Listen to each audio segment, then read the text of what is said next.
பொலனறுவ வெலிகந்த பிரதேச செயலாளர் பிரிவில் உள்ள குடாபுகுன கிராமத்தில் பாகிஸ்தான் நிதி உதவியுடன் நிர்மாணிக்கப்பட்ட 2 கிணறுகள் மக்களிடம் கையளிக்கப்பட்டது.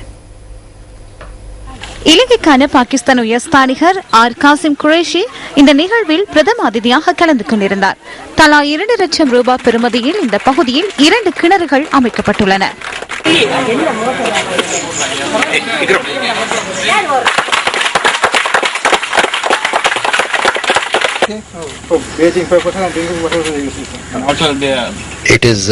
கடந்த அசாதாரண சூழ்நிலைக்கு பின்னர் இலங்கையில் தற்போது அமைதியான நிலைமை நிலவுகின்றமையை பார்வையிடுவதானது பாகிஸ்தானுக்கு முக்கியமான ஒரு விடயமாகும்.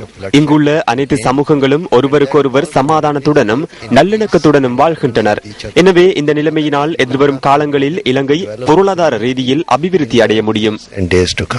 இதேவேளை குடாபொக்குன திருக்கணாமடு அரசினர் பாடசாலைக்கு சென்ற இலங்கைக்கான பாகிஸ்தான் உயர்ஸ்தானிகர் காசிம் குரேஷி பாடசாலையின் குறைபாடுகளையும் கேட்டறிந்து கொண்டார். பிறப்பு, இறப்பு மற்றும் திருமண பதிவுகளை மேற்கொள்ளுதல் தொடர்பில் கிராம சேவகர்களுக்கு விளக்கமளிக்கும் செயலமர்வு ஒன்று கிளிநொச்சியில் இன்று நடைபெற்றது. கிளிநொச்சி கரைச்சி பிரதேச செயலக மண்டபத்தில் இன்று காலை 10:30 மணியளவில் இந்த செயலமர்வு நடைபெற்றது. வடமாகாண பதிவாளர் நாயக திணைக்களம் மற்றும் ஐக்கிய நாடுகளின் மனித உரிமை ஆணைக்குழு ஆகியன இணைந்து இந்த செயலமர்வை ஏற்பாடு செய்திருந்ததாக எமது பிராந்திய செய்தியாளர் தெரிவித்தார். வடமாகாண உதவி பதிவாளர் நாயகம் ஜெயரத்னம் ஆனந்தி தலைமையில் நடைபெற்ற இந்த நிகழ்வில் கரைச்சி பிரதேச சபை செயலாளர், கரைச்சி பிரதேச சபைக்கு உட்பட்ட கிராம சேவகர்கள் மற்றும் அரசு அதிகாரிகள் உள்ளிட்ட பலரும் கலந்து கொண்டிருந்தனர். தோட்டத்தில் உள்ள இளைஞர்களை தேசிய விளையாட்டு அணியில் இணைத்துக் கொள்வதற்கான திட்டம் ஒன்று முன்னெடுக்கப்பட்டுள்ளதாக விளையாட்டுத்துறை அமைச்சர் மஹிந்தானந்த அலுத்கமகே தெரிவிக்கின்றார். புசல்லாவை சரஸ்வதி மத்திய கல்லூரியில் இன்றைய தினம் இடம்பெற்ற இல்ல விளையாட்டுப் போட்டிக்கு பிரதம அதிதியாக விளையாட்டுத்துறை அமைச்சர் மஹிந்தானந்த அலுத்கமகே கலந்து கொண்டிருந்தார்.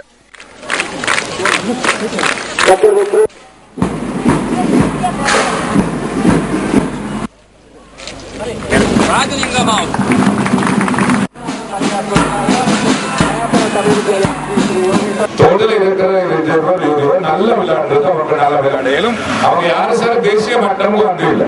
அதோட இப்ப நாங்க ஸ்பெஷல் ப்ரோக்ராம் ஒன்று சார் கட்டுறதுக்கு இந்த தோட்டத்தில் இருக்கிற இளைஞர்கள் யுவதிகளுக்கு தேசிய மட்டமுக்கு வரப்பட்டு நாங்க ஒரு ப்ரோக்ராம் ஒன்று சார் கட்டுறது. அதோட இந்த 3-4 வருஷம் போனா ஸ்ரீலங்கா கிரிக்கெட் டீம்ல, அதோட ஸ்ரீலங்கா ஃபுட்பால் டீம்ல, ஸ்ரீலங்கா நெட்பால் டீம்ல இந்த தோட்டத்தில் இளைஞர்கள் யுவதிகள் விளையாட வேண்டும். அதுதான் இந்த ப்ரோக்ராம். மூடப்பட்டிருந்த 300க்கும் அதிகமான பாடசாலைகள் கடந்த ஆண்டு மீண்டும் திறக்கப்பட்டதாக கல்வி அமைச்சர் பந்துல குணவர்தன தெரிவிக்கின்றார். பேலியகுடவில் இன்று இடம்பெற்ற நிகழ்வொன்றில் அமைச்சர் இதனை குறிப்பிட்டார்.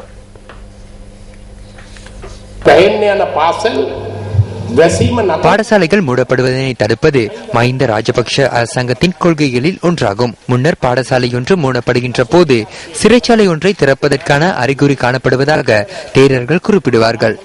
கடந்த ஆண்டு மூடப்பட்டிருந்த 374 பாடசாலைகள் மீண்டும் திறக்கப்பட்டுள்ளன. மாற்று வடிவில் குறிப்பிட்டால் 374 சிறைச்சாலைகள் மூடப்பட்டுள்ளன.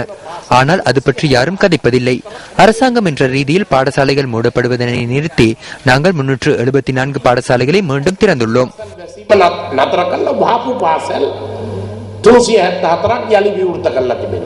பாலியகுட துட்டிகமனு வித்தியாலயத்தின் 100ஆண்டு விழாவை முன்னிட்டு இன்று முற்பகல் நிகழ்வு ஒன்று ஏற்பாடு செய்யப்பட்டிருந்தது.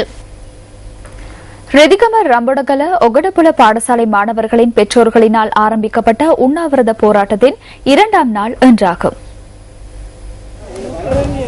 ரிதிகம கீழ் ஓகடுபல வித்தியாலயத்தினை 5ஆம் தரம் வரை தரம் குறைப்பதற்கு எதிர்ப்பு தெரிவித்து இந்த உண்ணாவிரத போராட்டம் ஆரம்பிக்கப்பட்டிருந்தது. தமக்கு உரிய தீர்வு கிடைக்கும் வரை உண்ணாவிரத போராட்டத்தை கைவிடப் போவதில்லை என பெற்றோர் தெரிவிக்கின்றனர். இதுவரை காலம் இலங்கையில் உள்ள சுமார் 500 பாடசாலைகள் மூடப்பட்டுள்ளதாக இலங்கை ஆசிரியர் சேவைகள் சங்கத்தின் பிரதம செயலாளர் மஹிந்த ஜெயசிங்க தெரிவிக்கின்றார். குறித்த பாடசாலைகளில் பெருமளவானவை பின்தங்கிய பிரதேசங்களில் உள்ள பாடசாலைகள் எனவும் அவர் சுட்டிக்காட்டுகின்றார். நாட்டில் நியாயமான முறையில் அபிவிருத்திகள் முன்னெடுக்கப்படுவதில்லை என ஜனநாயக கட்சி தெரிவிக்கின்றது. கொழும்பில் இன்று நடைபெற்ற கட்சியின் பிரசார கூட்டம் ஒன்றில் கலந்து கொண்ட போதே ஜனநாயக கட்சியின் தலைவர் சரத் பொன்சேகா இதனை தெரிவித்தார். கிராண்ட்பாஸ் பகுதியில் இன்று முற்பகல் ஜனநாயக கட்சியின் பிரசார கூட்டம் நடைபெற்றது. கட்சியின் தலைவர் சரத் பொன்சேகா தலைமையில் இந்த கூட்டம் நடைபெற்றது. தற்போது புதிதாக பிரபாகரன் பிறந்துள்ளாராம். இன்று நுகைகுடையில் உள்ள அச்சகம் ஒன்றில் பிரபாகரன் மீண்டும் பிறப்பார் என பத்திரிகை அச்சிடுகின்றனராம். பல நாட்டுப்பற்றாளர்கள் தமது இடுப்பில் பயங்கரவாதிகளையே தூக்கி வைத்துள்ளனர். இந்த நாட்டுப்பற்றாளர்கள் பயங்கரவாதிகளை பாதுகாக்கின்றனர். அவ்வாறாயின் நானா பிரபாகரன் 3 வேளைகளும் உணவு உண்ண முடியுமான நாடு, எவரையும் கையேந்தாது வாழக்கூடிய தொழில், அவற்றையே இந்த நாட்டு மக்கள் எதிர்பார்க்கின்றனர். இந்த எதிர்பார்ப்பை பூர்த்தி செய்ய அவை அதிசயமாகும் என போதிலும் இது ஆசியாவின் அதிசயமாகாது. போர்க்குற்றங்களுக்கு ஜெனீவா செல்கின்றனராம். நாமே இவற்றை எதிர்கொள்ள வேண்டியுள்ளது. நாமே இதற்காக தூக்கு மரத்தில் தொங்க வேண்டியுள்ளது. பொய் யுத்தம் புரிந்தது இங்குள்ள இராணுவ தளபதி என இன்று மக்களுக்கு பொய் கூறுகின்றனர். போருக்கு சரத் பொன்சேகா தலைமை தாங்கினார். தற்போது அவர்கள் பயிலா அடிக்கிறார்கள். யுத்த வியூகங்களை மாற்றி அமைத்து உங்களை காப்பாற்றிய தலைவரே இங்குள்ளார். வேறு தூய்மையான அரசியல்வாதிகள் இந்த நாட்டில் இருந்தால் பெயரிடுங்கள், முடிந்தால் கூறுங்கள். நான் வேட்பாளர் பட்டியலிலிருந்து விலகுகின்றேன். ஒரே தலைவர் இங்குள்ளார்.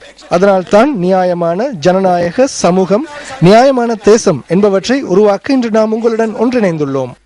சாதாரண சமாஜக், பிரஜாதந்திரவாதி சமாஜக், சாதாரண தேசக் ஹதන්න අද අපි එතුමා එක්ක එකතු වෙලා ඉන්නේ. மக்களின் அடிப்படை தேவைகளில் மிகவும் முக்கியத்துவம் பெறுவது போக்குவரத்து கட்டமைப்பு. நாட்டின் பல்வேறு பகுதிகளிலும் உள்ள பாதைகள் செப்பனிடப்பட்டு அபிவிருத்தி அடைந்து வருகின்ற இந்த காலகட்டத்தில் பின்தங்கிய நிலையில் சில பாதைகள் காணப்படுகின்றமை கவலைக்குரிய விடயம். தென்மாகாணத்தின் தெனியாய நகரிலிருந்து சுமார் 14 கிலோமீட்டர் தொலைவில் உள்ள தோட்ட பகுதியை செல்வக்கந்தை. செல்வக்கந்தை பிரதேசத்திலிருந்து விகாரஹேன பகுதிக்கு செல்ல சுமார் 4 கிலோமீட்டர் தூரத்தை கடக்க வேண்டியுள்ளது. இந்த 4 கிலோமீட்டர் தூரம் கொண்ட பாதை நீண்ட காலமாக கவனிப்பாரற்று காணப்படுகின்றது. மழை காலங்களில் இந்த வீதியூடாக தாம் பயணிக்கும் போது பல்வேறு சிரமங்களை எதிர்நோக்குவதாக மாணவர்கள் குறிப்பிடுகின்றனர். நோயாளி கூட்டு போக கூட ஆஸ்பத்திரிக்கு வசதி இன்னைக்கு இல்லை. டிவியில் கூட இன்னைக்கு போகிறதுக்கு மிச்சம் கஷ்டத்தை தான் போகுது. பெரிய வாகனம் வாரத்துக்கு இங்கே ரோட்டு ஒன்றுமே எல்லாம் பழுதாக கிடக்கு. ஒன்றுமே செஞ்சு கொடுக்கறது இல்லை. எங்களுக்கு ஸ்கூல் பிள்ளைங்க போகிறதுக்கு கூட வசதி, வாகனத்துக்குள்ள கூட போகிறதுக்கு கூட இல்லை. வசதி இல்லாதனால எங்கேயும் அவசரத்துக்கு மழை வந்தால் போகலாதுங்க. ஸ்கூல் பிள்ளைக்கு படிக்க வர்றது தானுங்க. அதுங்களுக்கும் போகிறதுக்கு வசதி இல்லை. ஒரு அவசரம்னா எங்கேயும் போகிறதுக்கு இயலாது. போனால் 2000 3000 கேட்குறாங்க. கை செஞ்சு இந்த ரோட்டை மட்டும் ஜார் கட்டி கொடுங்க. பாதை சீரின்மையினால் கர்ப்பிணி தாய்மார்கள், நோயாளிகள் என பலரும் பல்வேறு சிரமங்களை எதிர்நோக்கி வருவதாக அவர்கள் குறிப்பிடுகின்றனர். இனிவரும் காலங்களிலாவது வீதி திருத்தப்பட்டு தமது போக்குவரத்து இலகுவாகும் என்ற நம்பிக்கையுடன் இவர்கள் காத்திருக்கின்றனர். உங்கள் வாழ்க்கை எங்கள் செய்தி. நம் நாட்டு விளையாட்டுத் துறையில் புதிய பரிமாணம் சூப்பர் ஃபைட்டர் ரியாலிட்டி நிகழ்ச்சியின் 3ஆம் கட்டம் அம்பாறையில் இன்று ஆரம்பமானது.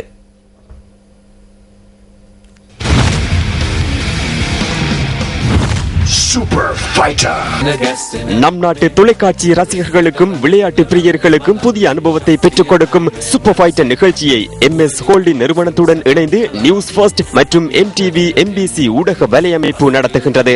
நாடு பூராகவும் உள்ள பயிலுனர் குத்துச்சண்டை வீரர்களை அடையாளம் கண்டு அவர்களை தேசிய மற்றும் சர்வதேச தரத்துக்கு உயர்த்துவதே இந்த நிகழ்ச்சியின் நோக்கமாகும். இதில் 100 வீரர்களை கொண்ட 2ஆம் சுற்றுக்கான கிழக்கு மாகாண வீரர்களை கண்டறியும் தெரிவு போட்டிகள் அம்பாறை DS சேனநாயக்க வித்தியாலயத்தில் இன்றைய தினம் ஆரம்பமாகின. நீங்கள் 2020ஆம் ஆண்டு ஒலிம்பிக் விழாவுக்கு வீரர்களை தேடுவீர்களானால் நீங்கள் தேடி வந்த பிரதேசம் அதிசிறப்பு வாய்ந்தது. அதற்கு எமது பிள்ளைகள் இருக்கிறார்கள்.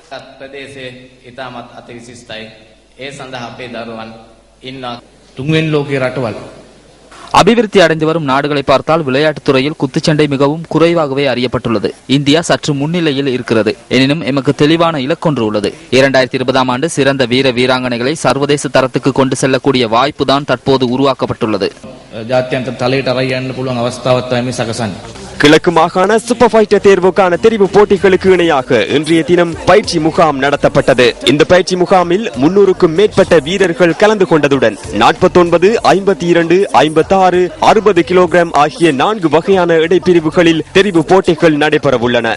நம் நாட்டில் நடத்தப்படும் முதலாவது விளையாட்டு ரியாலிட்டி நிகழ்ச்சியில் இறுதி 100 வீரர்கள் பட்டியலுக்கு கிழக்கு மாகாணத்திலிருந்து தெரிவாகும் வீரர்கள் யார்? தகவல்கள் சனிக்கிழமை இரவு 10:30க்கு சிரச டிவியில் ஒளிபரப்பாகும் சூப்பர் ஃபைட்டர் ரியாலிட்டி நிகழ்ச்சியில். Super fighter. மாகாண சபை தேர்தலின் வேட்பாளர்கள் பட்டியல் தயாரிப்பது தொடர்பில் ஐக்கிய மக்கள் சுதந்திர கூட்டமைப்பின் பாராளுமன்ற உறுப்பினர் மனுஷ நாணயக்கார இன்று காலையில் நடைபெற்ற நிகழ்வொன்றில் கருத்து தெரிவித்தார். අපිට දැන් නාම යෝජනා ලයිස්තු හදාගන්න බැරුව ඉන්නවා. தற்போது வேட்பாளர்கள் பட்டியலை தயாரிக்க முடியாதுள்ளது. காலிக்கு நடிகைகளை சேர்க்கின்றனர், நடிகைகளை வெளியேற்றுகின்றனர். காலியில் எமக்கு சிக்கலான நிலை காணப்படுகின்றது. ஆயினும் ஐக்கிய தேசிய கட்சிக்கு இன்று வேட்பாளர்களை தேடிக்கொள்ள முடியாத நிலை காணப்படுவதாக அறிய கிடைக்கின்றது. காலி நகரில் உள்ள ஹோட்டல் ஒன்றில் எமது நண்பர்கள் ஆதரவாளர்களிடம் பேசி வேட்புமனுவை கையில் வைத்துக் கொண்டு தேடி தேடி கையொப்பம் பெற்றுக் கொண்டனர். நபர்களை கண்டுபிடிப்பதற்கு பட்டியல் ஒன்றை தயாரியுங்கள். ஐக்கிய தேசிய கட்சிக்கு நேற்று ஒருவர் அனைத்து இடங்களிலும் வேட்பாளர்களை தேடிச் சென்றார். எமக்கு வேட்பாளர்களின் பெயர்களை இணைத்துக் கொள்வதற்கு பட்டியல் இடம் போதாதுள்ளது. அந்த அளவிற்கு சிறந்த கேள்வி காணப்படுகின்றது. ஐக்கிய மக்கள் சுதந்திர கூட்டமைப்பில் இன்று பலர் இணைந்து கொண்டுள்ளனர். காலி ஒல்கோட் மாவட்டத்தில் அமைந்துள்ள கட்சி கிளை அலுவலகத்தினை திறந்து வைக்கும் நிகழ்வில் மனுஷ நாணயக்கார கலந்து கொண்டு கருத்து வெளியிடும் போதே இதனை குறிப்பிட்டார். நாடு முழுவதும் குடும்ப நல சுகாதார உத்தியோகத்தர்கள் பணி பகிஷ்கரிப்பில் ஈடுபட்டுள்ளனர்.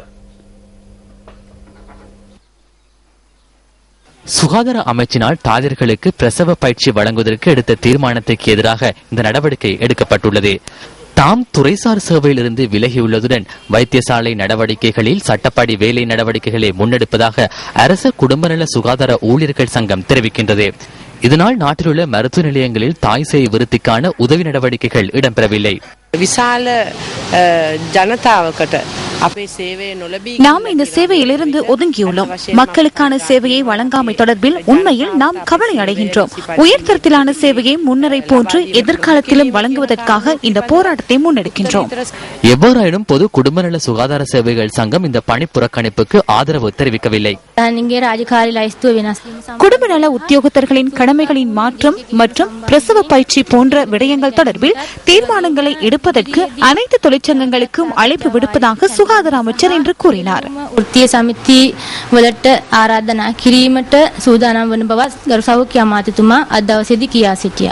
இனி விளையாட்டுச் செய்தி. ஜனாதிபதியுடன் நடத்திய பேச்சுவார்த்தையின் பலனாக அகில இலங்கை பாடசாலைகள் மட்ட அணிக்கு 7 கொண்ட ரக்பி போட்டிகள் திட்டமிட்டபடி நாளையும் நாளை மறுதினமும் நடத்தப்படும் என பாடசாலைகள் ரக்பி சங்கம் தெரிவிக்கின்றது.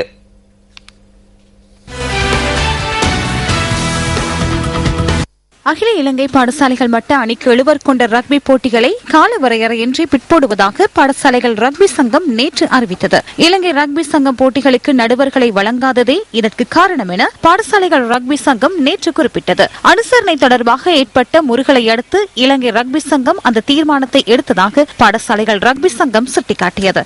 எவ்வாறாயினும் ஜனாதிபதி முன்னிலையில் இன்று நடைபெற்ற பேச்சுவார்த்தையின் போது போட்டிகளுக்கு நடுவர்களை வழங்க இலங்கை ரக்பி சங்கம் இணங்கியதாக பாடசாலைகள் ரக்பி சங்கம் தெரிவித்தது. பிள்ளைகளின் பெற்றோரின் அதே போன்று பழைய மாணவர்கள் மற்றும் ரக்பி ரசிகர்கள் ஜனாதிபதி மஹிந்த ராஜபக்சவிடம் விசேட கோரிக்கை ஒன்றை முன்வைத்துள்ளனர். பிள்ளைகளுக்கு இதன் போது ஏற்படும் அநீதிக்கு தீர்வு பெற்றுக் கொடுக்குமாறு அவர்கள் கேட்டுள்ளனர். அதற்கமே இன்று காலை ஜனாதிபதி தலைமையில் விசேட பேச்சுவார்த்தை ஒன்று நடைபெற்றது. அதன் பலனாக நடுவர்களை வழங்குவதற்கு ரக்பி சங்கம் இணங்கியது. එහි ප්‍රතිඵලයක් වශයෙන් අපිට විනිසුරුවන් ලබා දීමට රග්බි සංගමය එකඟ වුණා. இதற்கமைய 20 வயதுக்குட்பட்டோருக்கான அகில இலங்கை பாடசாலைகள் மட்ட ரக்பி போட்டிகள் நாளையும் நாளை மறுதினமும் கொழும்பு ராயல் கல்லூரி மைதானத்தில் நடைபெறவுள்ளன. இத்துடன் நியூஸ் ஃபர்ஸ்டின் இரவு 8 மணி பிரதான செய்தி நிறைவடைகின்றது. வணக்கம். Hotline 0114-896-896 www.newsfirst.lk. Feedback at newsfirst.lk.